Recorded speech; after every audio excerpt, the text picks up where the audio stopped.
Hi all. ഇന്ന് hi hi. ഞങ്ങള് രണ്ടുപേരും പെട്ടെന്ന് ഇങ്ങ് വന്നത് രാവിലെ തന്നെ ന്യൂസൊക്കെ നോക്കിയപ്പം ഒരു സന്തോഷ വാർത്തയും, ഒരു ദുഃഖകരമായ വാർത്തയും കണ്ടു. അപ്പം അതിനെക്കുറിച്ചൊന്ന് ചെറുതായിട്ട് സംസാരിക്കാന്നുള്ള രീതിയിലാണ് നമ്മള് ഇന്ന് ബാക്കി എല്ലാവർക്കും തിരക്കായോണ്ട് ഞങ്ങൾ രണ്ടുപേരും പെട്ടെന്ന് അങ്ങ് കേറാന്ന് ഇത് വിചാരിച്ചു. തന്നെ നമ്മുടെ ഒരു ഇനി നമ്മളൊരു പുതിയ സീരീസ് തുടങ്ങാണ്. അതായത് ഷോർട്ട് സമ്മറീസ് പോലത്തെ ചെറിയ ഉം. ചെറിയ ഇവന്റ്സിനെ കുറിച്ച് നമ്മള് റെലവന്റ് ആയിട്ട് ഇപ്പൊ നടക്കുന്ന കാര്യങ്ങളെ കുറിച്ച് നടക്കുന്ന ഡിസ്കസ് ചെയ്യാൻ കാര്യങ്ങളെക്കുറിച്ചുള്ള വേണ്ടിയിട്ട്. അതിന്റെ ഇതാണ്. ഫസ്റ്റ് ആണ് ഇന്ന് ഉം. അഭിജിത്താണ് നമ്മളോട് ഉം. സംസാരിക്കുന്നത്. ഉം.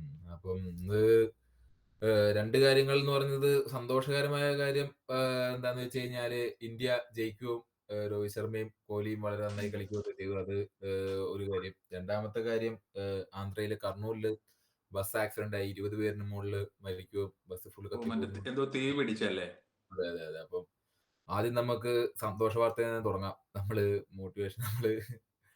ഹാപ്പിനെസ് പ്രൊമോട്ട് ചെയ്യുന്ന ആൾക്കാരായോണ്ട് സന്തോഷ വാർത്തയിൽ നിന്ന് തുടങ്ങാം. എന്നെ സംബന്ധിച്ചിടത്തോളം വളരെ സന്തോഷമുള്ള ദിവസമാണ്. കാരണം ഞാൻ രോഹിത് ശർമ്മയുടെ, കോഹ്ലിയുടെയൊക്കെ കട്ട ഫാനാണ്. അപ്പം എന്തുകൊണ്ടാണ് രോഹിത് ശർമ്മയും കോഹ്ലിയും ഇത്രയും കാലം പ്ലേയേഴ്സ് ആണല്ലോ ഇവര് മറ്റേ ഒരു സെഞ്ചുറിയും ഒരു ഹാഫ് സെഞ്ചുറിയും ഇത്രയും സെലിബ്രേറ്റ് ചെയ്യുന്നത് എന്താണ്? ഇന്ത്യ ജയിച്ച ഒരു കളി, സീരീസ് തോറ്റെങ്കിലും ഒരു കളി ജയിച്ചത് എന്താണ് സിഗ്നിഫിക്കന്റ് എന്ന് ചോദിച്ചു കഴിഞ്ഞാല് സംഭവം ഓസ്ട്രേലിയ ആയിട്ടാണ് കളിക്കുന്നത് ഓസ്ട്രേലിയ വെച്ച്. പക്ഷേ ഈ സീരീസിന് വേറെ കുറെ ഈ സീരീസ് ഏഹ്, ഇത്രയും ഫേമസ് ആവാനുള്ള ഒരു കാരണം എന്താണെന്ന് വെച്ച് കഴിഞ്ഞാല് വളരെ നല്ല ഫോമിൽ നിൽക്കുന്ന ടീമായിരുന്നു ഇന്ത്യൻ ടീം. അതിന്റെ ക്യാപ്റ്റനായിരുന്നു രോഹിത് ശർമ്മ. ഇന്ത്യൻ ടീമിന്റെ തന്നെ ചരിത്രത്തിലെ തന്നെ ഏറ്റവും കൂടുതൽ അതായത് വിൻ പെർസെന്റേജ് ഉള്ള ക്യാപ്റ്റനാണ് രോഹിത് ശർമ്മ. അത് നമ്മൾ ഉം. കഴിഞ്ഞ ഐസിസി ടൂർണമെന്റ്സിലൊക്കെ കണ്ടതാണ്. പുള്ളി ടെസ്റ്റിന്നും T20ന്നൊക്കെ വിരമിച്ചു. വൺ ഡേയിൽ മാത്രമേ ഉള്ളൂ. അങ്ങനെ ആക്റ്റീവായി നിൽക്കുന്ന ക്യാപ്റ്റനെ പെട്ടെന്ന് ഒരു മുന്നറിയിപ്പില്ലാണ്ട് പുറത്താക്കി ശുഭ്മാൻ ഗില്ലിനെ പകരം ക്യാപ്റ്റനാക്കുകയും ഉം, അങ്ങനെ അതിനുശേഷം ഈ രോഹിത് ശർമ്മ കോഹ്ലിയുടെ ഏഹ്, ഇൻക്ലൂഷനെ കുറിച്ച് പോലും ചർച്ചകളുണ്ടായിരുന്ന ഒരു പോയിന്റിലായിരുന്നു ഈ സീരീസ് തുടങ്ങുന്നത്. അത് തുടങ്ങിയതിന് ശേഷം 3 വൺ ഡേയും ബാക്കി T20 സീരീസ് T20 ആണുള്ളത്. അതിന്റെ ആദ്യത്തെ വൺ ഡേയിലൊക്കെ രോഹിത് ശർമ്മയും കോഹ്ലിയും മോശമായി കളിച്ചു. രണ്ടാമത്തേല് രോഹിത് ശർമ്മ ഒരു 50 അടിച്ചു. നന്നായിട്ട് ബാറ്റ് ചെയ്യാൻ കഴിഞ്ഞിരുന്നു. കോഹ്ലി ആ കളിയിലും പൂജ്യമായിരുന്നു. കോഹ്ലിയുടെ കരിയറിൽ തന്നെ ആദ്യമായിട്ടാണ് ഇത്രയും ഒരു ലോങ് കരിയറിൽ 2008 അങ്ങാണ്ട് തുടങ്ങിയാണ്. അപ്പം ഇത്രയും ലോങ് കരിയറിൽ ആദ്യമായിട്ടാണ് അടുപ്പിച്ച് 2 മാച്ച് പുള്ളി പൂജ്യത്തിന് ഔട്ടാണത്. അതിന്റെ ഒരു തമാശ എന്താ വെച്ച് കഴിഞ്ഞാല് പുള്ളിയുടെ ജീവിതത്തില് ഒരു സിംഗിളിന് ഇത്രയും കയ്യടി കിട്ടിയിട്ടുണ്ടാവില്ല. മൂന്നാമത്തെ കളിയില് സിംഗിൾ ഇട്ടപ്പോ ഭയങ്കര കയ്യടിയായിരുന്നു. അത് കാണുന്ന ഒരു ഇതായിരുന്നു. കാരണം പുള്ളി 51 സെഞ്ചുറി അടിച്ചിട്ടുണ്ട്. അതൊന്നും ഇത്രയും കയ്യടി കിട്ടിയിട്ടില്ല. സച്ചിനെക്കാട്ടും കൂടുതൽ സെഞ്ചുറി അടിച്ച ആളാണ്. എന്തോ അത് മാ ഗംഭീറിന്റെ എന്തോ സീനൊക്കെ ഉണ്ടായിരുന്നല്ലോ. എന്തോ ഒരു കോൺട്രവേഴ്സിയോ? ഗംഭീറാണ് കോച്ച്. അതിലോട്ട് അപ്പം അതിനു മുമ്പ് ഈ ഇവരാണല്ലോ മെയിൻ. ഗംഭീറാണ് കോച്ച്. അപ്പം ഗംഭീറിന് മാത്രമല്ല സെലക്ടർ അഗാർക്കർ മെയിൻ സെലക്ടർ അഗാർക്കറാണ്. സെലക്ടർ പാനലിന്റെ തീരുമാനങ്ങളാണെന്നാണ് പറയുന്നത്. അപ്പം പക്ഷെ എന്തൊക്കെ പറഞ്ഞാലും ഒരു കോച്ച് ഗംഭീറിന്റെ കോച്ചിങ് രീതി ഐപിഎല്ലിലും ഒക്കെ അങ്ങനെയായിരുന്നു. പുള്ളിയുടെ ഒരു നിർബന്ധ ബുദ്ധിയും ആ രീതി പുള്ളിയുടെ പ്ലേ സ്റ്റൈലും പുള്ളി ആസ് എ പ്ലെയറും ആ രീതിയിലാണ് എനിക്ക് തോന്നിയിട്ടുള്ളത്. ഉം. പുള്ളിയുടെ നിർബന്ധ ബുദ്ധി ആ രീതിക്ക് കളിക്കുന്നവരാണ്. അപ്പം പുള്ളിയുടെ അത്രയും തന്നെ പ്രായവും എക്സ്പീരിയൻസ് ഉള്ള പ്ലേയേഴ്സ് തന്നെയാണ് ഈ രോഹിത് ശർമ്മ. അവരോട് ഒരുമിച്ച് കളിച്ച പ്ലേയേഴ്സ് ആണ് രോഹിത് ശർമ്മയും കോഹ്ലിയും. അപ്പം അവിടെ ചെറിയൊരു റിഫ്റ്റ് ഒക്കെ ഉണ്ടാവുമെന്ന് നമുക്ക് ഊഹിക്കാം. കാരണം പവറിൽ വരുന്ന വ്യത്യാസങ്ങളൊക്കെ വരുമ്പോൾ ബാക്കി എല്ലാവരും താരതമ്യ യൂത്താണ് ആ ടീമില്. ഉം. ഗംഭീറിന് കൊടുത്തിരുന്ന ടാസ്ക് 2027 വേൾഡ് കപ്പ് എന്നുള്ളൊരു ടാസ്ക് എന്നൊക്കെ വരുമ്പോൾ പുള്ളി അതിലോട്ട് ടീം പ്ലേയേഴ്സിനെ വളർത്തിക്കൊണ്ട് വരണം എന്നൊക്കെയാണ് ഈ രോഹിത് ശർമ്മയുടെ ക്യാപ്റ്റൻസി മാറ്റിയപ്പോൾ ഉള്ള അവര് പറഞ്ഞ ന്യായം. പക്ഷേ പ്രായം വെറും നമ്പേഴ്സ് ആണെന്ന് നമുക്കറിയാം. രോഹിത് ശർമ്മ കഴിഞ്ഞ കളിയിൽ ഇപ്പൊ ഇന്ന് രാവിലെ സെഞ്ചുറി അടിച്ചു. അതിന് മുമ്പത്തെ കളിയിൽ 50 അടിച്ചു. വാവ്. പുള്ളിയുടെ ടീമിലെ സ്ഥാനത്തെക്കുറിച്ച് പോലും ചോദ്യം വന്ന സമയത്ത് പുള്ളി ഫിറ്റ്നസ് ഒക്കെ വീണ്ടെടുത്ത് പുള്ളി വെയിറ്റ് ഒക്കെ ഒരുപാട് കുറച്ച് ഏഹ്, തിരിച്ചു വരുവാണ് ചെയ്തത്. അത് പുള്ളിയുടെ ഒരു സ്പെസിഫിക് ആയിട്ട് പറയാൻ കാരണം എന്താന്ന് വെച്ച് കഴിഞ്ഞാല് ഈ വൈറ്റ് ബോൾ ക്രിക്കറ്റിലെ 2 ലോകത്തെ തന്നെ ബെസ്റ്റ് പ്ലേയേഴ്സിൽ എന്ന് പറയാൻ പറ്റുന്ന രീതിക്ക് വന്നവരാണ് കോഹ്ലിയും രോഹിത് ശർമ്മയും. അതിൽ തന്നെ രോഹിത് ശർമ്മ അവസാന സമയങ്ങളിലോട്ട് ഇപ്പം ക്യാപ്റ്റൻ ആയതിനു ശേഷം പ്ലേയിങ് സ്റ്റൈലൊക്കെ മാറ്റി ആദ്യം തന്നെ ആക്രമിച്ച് കളിക്കുന്ന ഒരു ശൈലിയിലോട്ട് വരികയും ചെയ്തു. അപ്പം അതിൽ നിന്നൊക്കെ മാറ്റി ഇപ്പൊ ഈ കഴിഞ്ഞ ഈ സീരീസിൽ പുള്ളിയുടെ പഴയ വിന്റേജ് രോഹിത് ശർമ്മേനെയാണ് കണ്ടത്. ആദ്യം നിലയുറപ്പിക്കുക, അതിനുശേഷം അടിക്കുക എന്നുള്ളൊരു മൈൻഡിലാണ് പുള്ളി ഈ കഴിഞ്ഞ 2 കളിയും കളിക്കാൻ നോക്കിയത്. പക്ഷേ രണ്ടാമത്തെ കളി പുള്ളി ഒരു 80സ് 90സ് എങ്ങാണ്ട് ഔട്ടായി പോയി. 70സ് അങ്ങാണ്ട് ആ റേഞ്ചിൽ ഔട്ടായി പോയി. രണ്ടാമത്തെ കളി മൂന്നാമത്തെ കളി കോഹ്ലിയും 50 അടിച്ചു. രോഹിത്തും കൂടെ നിന്ന് 9 വിക്കറ്റിന് ആ കളി ഇന്ത്യ 100 ബോൾ സംതിങ് ബാക്കി നിർത്തി ഈസി ആയിട്ട് ജയിക്കുകയൊക്കെ ചെയ്തു. 100 എത്ര ബോളെങ്ങാണ്ട് 38 ഓവറിലെങ്ങാണ്ട് ജയിക്കുകയും ചെയ്തു. അതൊരു ഡോമിനേറ്റിംഗ് ഇതായിരുന്നു.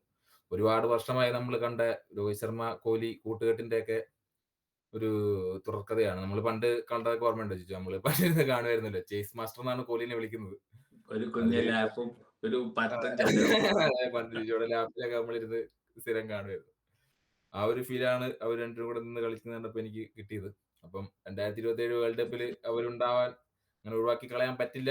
ക്യാപ്റ്റൻസി മാറ്റിയാലും പ്ലെയർ എന്നുള്ള രീതിയിൽ ഉണ്ടാവും എന്നുള്ള രീതിയിൽ ഉള്ള ഒരു മെസ്സേജാണ് രണ്ടുപേരും തന്നത്. ക്യാപ്റ്റൻ ഗംഭീറിനെ സംബന്ധിച്ചിടത്തോളം അതൊരു നല്ല കാര്യമാണ്. കാരണം 2 കളി തോറ്റ് 3ാമത്തെ കളി ജയിക്കാൻ കഴിഞ്ഞു. ഇതില് ഒരുപാട് കാര്യങ്ങളുണ്ട് കേട്ടോ. അപ്പം പല ടീമിന്റെ രണ്ടുപേര് മാത്രമല്ലല്ലോ ജയിപ്പിക്കുന്നത്. ബാക്കി ബോളിങ്ങിലും നന്നായി. കുൽദീപ് യാദവ് എന്ന് പറഞ്ഞ സ്പിന്നർ കഴിഞ്ഞ 2 കളി കളിച്ചില്ലായിരുന്നു. പുള്ളിനെ ഇൻക്ലൂഡ് ചെയ്തു ഈ കളിയിൽ. അതുപോലെ ഹർഷിത് റാണ എന്ന് പറഞ്ഞ ബോളർ ആദ്യത്തെ 2 കളിയിലും മോശമായി ചെയ്തുകൊണ്ട് ഫുൾ പഴി കേട്ടിരുന്നു. ഇപ്പൊ 3ാമത്തെ കളിയിൽ നല്ല കുഴപ്പമില്ലാണ്ട് ചെയ്തു പുള്ളി. കുഴപ്പമില്ലാന്ന് വെച്ചാൽ അവസാനത്തെ വിക്കറ്റുകളൊക്കെ എടുത്ത് അതായത് ആ ഇന്നിങ്സിനെ ഇപ്പം ഒരു ആദ്യത്തെ ടോപ്പ് ഓർഡർ ബാറ്റ്സ്മാൻമാരെ ഔട്ടായി കഴിഞ്ഞ് കഴിഞ്ഞാൽ ലാസ്റ്റ് വിക്കറ്റ്സ് പെട്ടെന്ന് എടുത്ത് കളി ഇന്നിങ്സ് അവസാനിപ്പിക്കാന്ന് പറഞ്ഞ സ്കീം പുള്ളി ചെയ്തു ഭംഗിയായിട്ട്. കഴിഞ്ഞ 2ാമത്തെ കളിയിൽ ഇന്ത്യക്ക് അത് ചെയ്യാൻ കഴിഞ്ഞില്ല. ആദ്യത്തെ ടോപ്പ് ഓർഡർ വിക്കറ്റ്സ് ഒക്കെ എടുത്തെങ്കിലും അവസാനം നിന്ന് അവർ അടിക്കുക ചെയ്തത്. അതിന് ഒന്നാമത്തെ കാരണം ഇന്ത്യക്ക് വലിയൊരു സ്കോർ ഉണ്ടായിരുന്നില്ല. ഇന്ത്യക്ക് ആ സ്കോറിന് രോഹിത് ശർമ്മയും ശ്രേയസ് അയ്യരും മാത്രമേ മര്യാദയ്ക്ക് കളിച്ചിട്ടുണ്ടായിരുന്നുള്ളൂ 2ാമത്തെ കളിയിൽ. 1ാമത്തെ കളി ഇന്ത്യ പാരെ പരാജയമായിരുന്നു ചെറിയ റണ്ണിന്. പിന്നെ മഴയൊക്കെ വന്നുവെങ്കിലും മഴയില്ലായിരുന്നെങ്കിൽ വൻ നാണക്കേടായിപ്പോയി. കാരണം പിന്നെ ഒരു കാരണം പറയാനില്ലാണ്ടായിരുന്നു. അങ്ങനെ എന്തായാലും അതൊരു സന്തോഷകരമായ ഇതാണ്. രോഹിത് ശർമ്മേന്റെ പഴയ രീതിയിലുള്ള ബാറ്റിംഗ് കാണാൻ പറ്റി. ഇനി അങ്ങോട്ട് ഉണ്ടാവട്ടെ എന്നാണ് എന്റെ ആഗ്രഹം. അടിപൊളി. അന്നേരം അവിടെ വേറെ ചോദ്യം നിൽക്കുന്നുണ്ട്. കാരണം യങ് പ്ലേയേഴ്സ് ആയ മറ്റേ നമ്മുടെ യശസ്വി ജയ്സ്വാൾ, അഭിഷേക് ശർമ്മ ഇവരൊക്കെ ഓപ്പണിംഗ് പൊസിഷനിൽ നമ്മുടെ സഞ്ജു സാംസൺ ഇവർക്കൊന്നും റോള് കിട്ടുന്നില്ല. രോഹിത് ശർമ്മയും കോഹ്ലിയും നിൽക്കുന്നു. പക്ഷെ അങ്ങനെയല്ലല്ലോ. ആര് മര്യാദയ്ക്ക് കളിക്കുന്നു എന്നുള്ളത് നോക്കിയിട്ടാണല്ലോ ടീമിലോട്ട് സെലക്ഷൻ വരുന്നത്. ഏജ് പോലും അവിടെ നോക്കാൻ പാടില്ല എന്നാണല്ലോ. അപ്പൊ ഇത് പെർഫോമൻസ് ആണല്ലോ. അതെ. പിന്നെ ഇവരുടെ എക്സ്പീരിയൻസ് പറഞ്ഞു കഴിഞ്ഞാൽ അത് ചിലരുടെ എക്സ്പീരിയൻസ് അല്ല. ഇവര് വർഷങ്ങളായി കളിച്ച് കോഹ്ലി ഇപ്പം കഴിഞ്ഞ ഈ കളിയിൽ ലോകത്തെ തന്നെ വൺ ഡേയില് സെക്കൻഡ് ഹയസ്റ്റ് റൺ സ്കോററായി. അതിന്റെ തന്നെ ഇന്നിങ്സിന്റെ വ്യത്യാസം കാണണം. മൂന്നാമതുണ്ടായിരുന്ന 17 വർഷത്തെ കരിയറിലല്ലേ? അതെ. മൂന്നാമതുണ്ടായിരുന്ന സംഗക്കാരെയും പുള്ളിയും തമ്മില് സംഗക്കാരനെ പുള്ളി ഇപ്പം മൂന്നാമതുള്ള സംഗക്കാരനെ പുള്ളി ഓവർടേക്ക് ചെയ്തു. അവര് തമ്മിൽ ഏകദേശം 90 മുകളിൽ മാച്ചിന് ഡിഫറൻസ് ഉണ്ട്. 90 കുറവ് ഇന്നിങ്സ് കളിച്ചിട്ടാണ് 90 പുള്ളിക്ക് ഇത്ര റൺസ്. അപ്പൊ പുള്ളിയുടെ ആവറേജ് തന്നെ 57 മുകളിലാണ്. അതുപോലെ രോഹിത് ശർമ്മ ഓസ്ട്രേലിയക്കെതിരെ ഏറ്റവും കൂടുതൽ റൺ അടിക്കുന്ന 2ാമത്തെ ആളായി. സച്ചിനാണ് മുമ്പില് ഓഫ് കോഴ്സ്. അപ്പം പക്ഷെ അതിൽ തന്നെ ആവറേജിന്റെ കാര്യത്തിൽ രോഹിത് ശർമ്മയാണ് മുമ്പ്. ഓഫ് കോഴ്സ് കളിയൊക്കെ മാറി പഴയ പോലെയല്ല. എങ്കിലും ഇവര് കളിച്ച ആ സമയത്ത് ഡോമിനേറ്റ് ചെയ്ത് കളിച്ച ഏറ്റവും ലോകത്ത് തന്നെ മികച്ച 2 കളിക്കാരാണ്.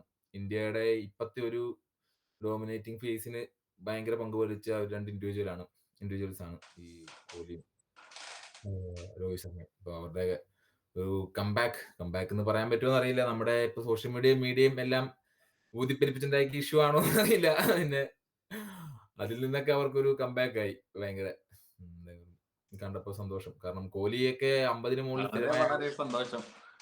50 മുകളിൽ ആവറേജ് സ്ഥിരമായി ചെയ്തുകൊണ്ടിരുന്ന ആളാണ്. 60 അങ്ങാണ്ടായിരുന്നു വൺ ഡേയിൽ. പുള്ളിയുടെ ആവറേജ് ഈ കുറച്ച് നാളായിട്ട് 30 ആയിരുന്നു. 35. അപ്പം ഈ 35 എന്ന് പറഞ്ഞു കഴിഞ്ഞാൽ സാധാരണ ഒരു പ്ലെയറിന്റെ നല്ലൊരു ആവറേജ് ആണ്. ഈ പറഞ്ഞ ഓസ്ട്രേലിയയുടെ മെയിൻ പ്ലെയർ മിച്ചൽ മാഷിനൊക്കെ 30 ഉള്ളൂ ആവറേജ്.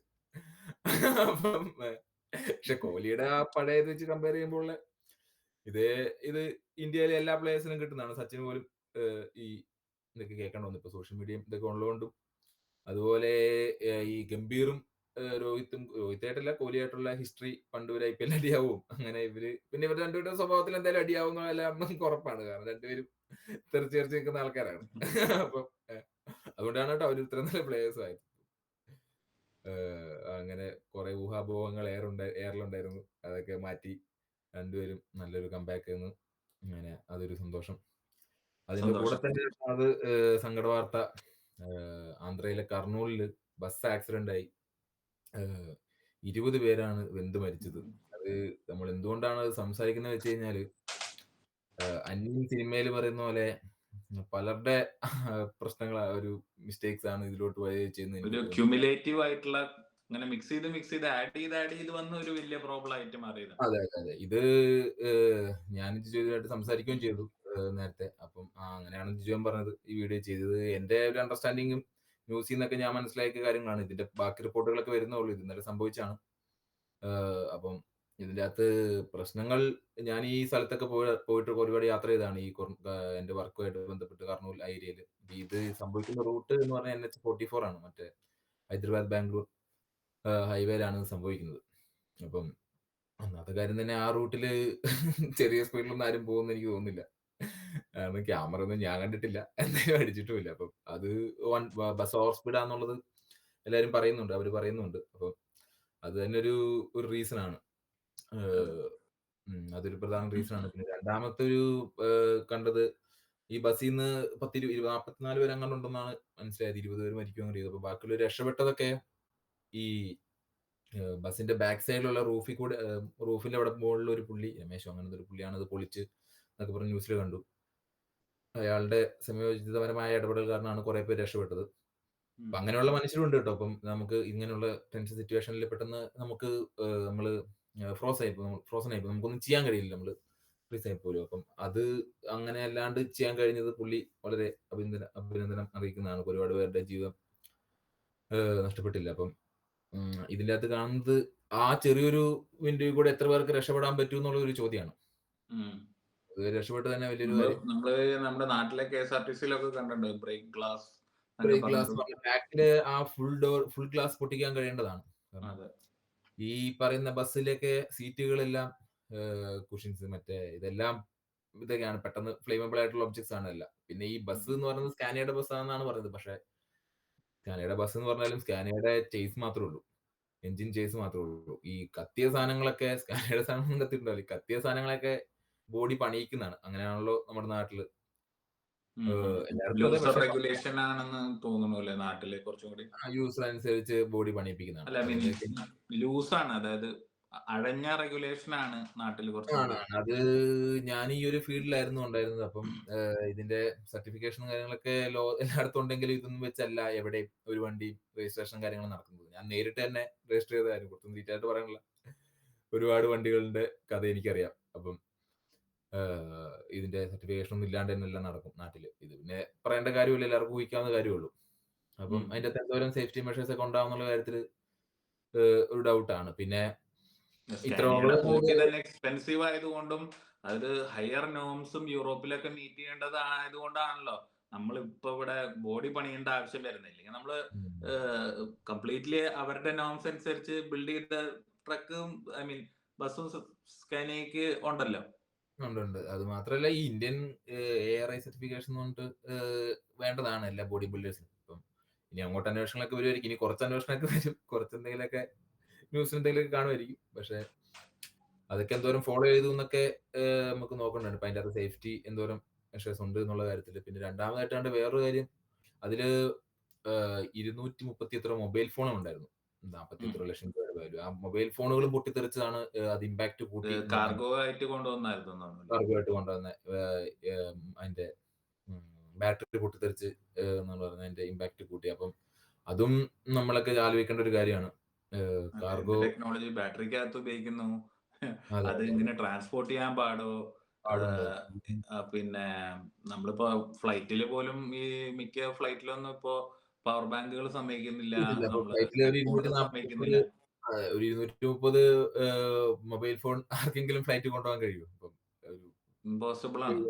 ഇമ്പോസിബിൾ ആണ്. അത് എന്തുകൊണ്ടാന്ന് വെച്ചാൽ അതിനൊരു കാരണമുണ്ട്. അപ്പം ആ കാരണങ്ങളൊക്കെ ബസ്സിലും ബാധകമാവണ്ടതല്ലേ? ബാധകമായില്ലെങ്കിൽ അതെ, അതെ, ഇങ്ങനെയുള്ള അതെ. കാര്യങ്ങൾ ഇനിയും സംഭവിക്കും.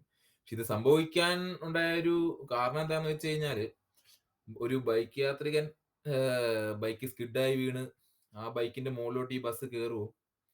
ഓ. ഒരു 200 മീറ്ററോളം ബൈക്കിനെ വലിച്ചോണ്ട് പോകും. അതിൽ നിന്ന് ഫ്യൂവൽ ടാങ്ക് ലീക്ക് ആവും. ബസിന്റെ ഫ്യൂവൽ ടാങ്ക് ലീക്കായി അത് സ്പാർക്കായി തീ കത്തി.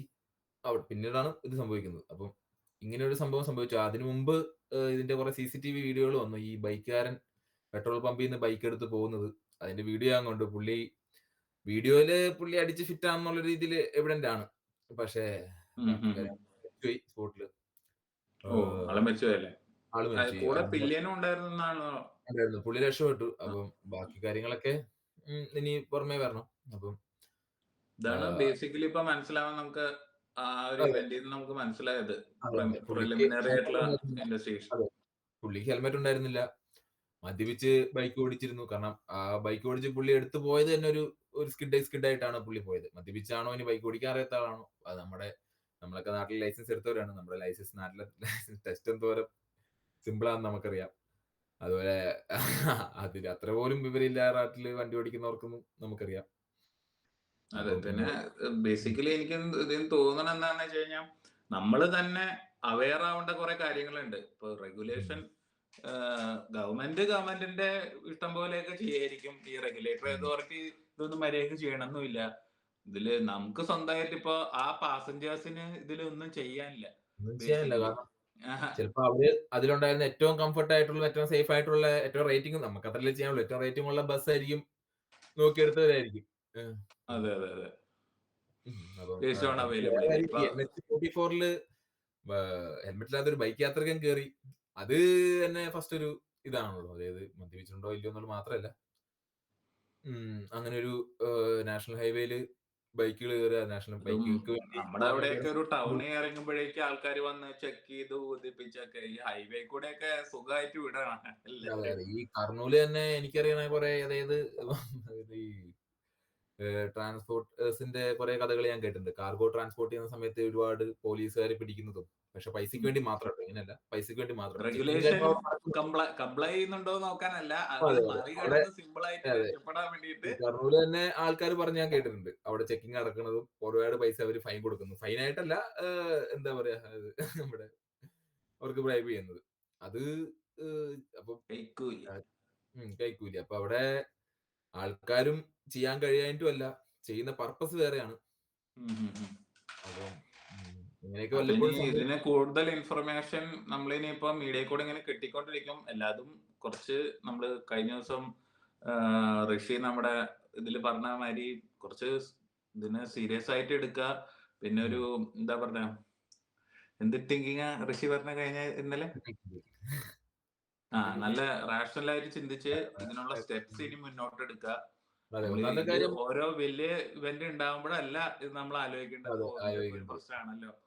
അതെ, അതെ. വണ്ടി നമ്മൾ ഓടിക്കുന്ന ഇപ്പൊ എല്ലാവരും ചിന്തിക്കുക. എല്ലാ വണ്ടി ഈ ഓടിച്ച് ഈ ഓർഗനൈസേഷനിൽ മൊത്തമുള്ള ആൾക്കാർ ആലോചിക്കേണ്ടതാണ്. അവരവരുടെ അതെ, ഫാമിലിയും ഇങ്ങനെയൊക്കെ സഞ്ചരിക്കാം. അവരുടെ സഞ്ചരിക്കുന്നത്. ഇതിനകത്ത് ഈ റെഗുലേഷൻ ഇല്ലാത്ത ബോഡി പണിതാവാം.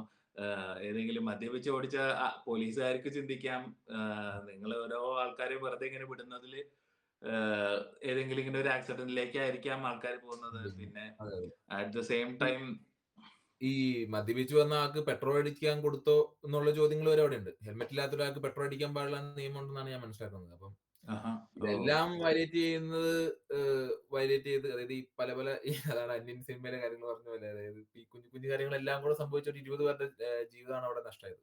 അപ്പം ഈ ഒരു ക്യുമുലേറ്റീവ് അതെ, അതെ. മിസ്റ്റേക്സ് പക്ഷെ കാരണം അത് അതെ. ഒരാളുടെ അല്ല, പല പല ആൾക്കാരുടെ ഇങ്ങനെ ഓക്കെ പോട്ടെ പോട്ടെ എന്ന് വിചാരിച്ച് ഉം. വിചാരിച്ച് അതെല്ലാം അക്യൂമുലേറ്റ് ചെയ്ത് ഒരു മേജർ ഒരു ഡിസാസ്റ്റർ ആണ് ഇപ്പൊ കാര്യമാണ്. സംഭവിച്ചിരിക്കുന്നത്. അതുകൊണ്ട് തന്നെയാണ് നമ്മളിത് പറയാൻ ഉദ്ദേശിച്ചതും. കാരണം ബസ് ഓക്കെ. ആക്സിഡന്റ് ആയി 20 പേര് മരിച്ചു, അയ്യോ എന്ന് പറയുന്നതിനെക്കാട്ടും ഇതിന്റെ ഉള്ളിലോട്ട് ഇത്രയും കാര്യങ്ങളുണ്ട്. ഇതിൽ നിന്ന് ഏതെങ്കിലും ഒന്ന് സേവ് ചെയ്യാൻ പറ്റിയിരുന്നെങ്കിൽ, ഒന്ന് ഒരു ഒരു ചെറിയ കാര്യങ്ങൾ മാറ്റാൻ പറ്റിയിരുന്നെങ്കിൽ, ഒരു കാര്യം ഈ പറഞ്ഞ മിസ്റ്റേക്കുകളെല്ലാം ഏതെങ്കിലും ഒന്ന് കറക്റ്റ് ചെയ്തിരുന്നെങ്കിൽ തന്നെ ചിലപ്പോൾ ഇത് സംഭവിക്കായിരുന്നില്ല. അതെ. അപ്പം അങ്ങനെ എന്തായാലും അന്ന് ഇന്നത്തെ നമ്മുടെ സെഷൻ തീരാണ്. നമ്മുടെ ഒരു ഷോർട്ട് സെഷനാണ് നമ്മൾ ഉദ്ദേശിച്ചേക്കണേ. ഇത് നമ്മൾ 2 പാർട്ടായിട്ടായിരിക്കും ഇടുക. നമ്മൾ കുറച്ചും കൂടി ബെറ്റർ ആക്കിയിട്ട് ഇനി അടുത്ത പാർട്സ് നമ്മൾ ഡിവൈഡ് ചെയ്ത് ബിൻ ബിറ്റ്വീൻ ആർ പോഡ്കാസ്റ്റിൽ കുറെ കാര്യങ്ങൾ നടന്നു പോകുന്നുണ്ട്. അതൊക്കെ അഡ്രസ് ചെയ്യണമെന്ന് പേഴ്സണലി വന്ന കുറെ റെഗുലർ വ്യൂവേഴ്സിന്റെ അഭ്യർത്ഥന മാനിച്ചാണ് നമ്മൾ ഈ ചെയ്യുന്നത്.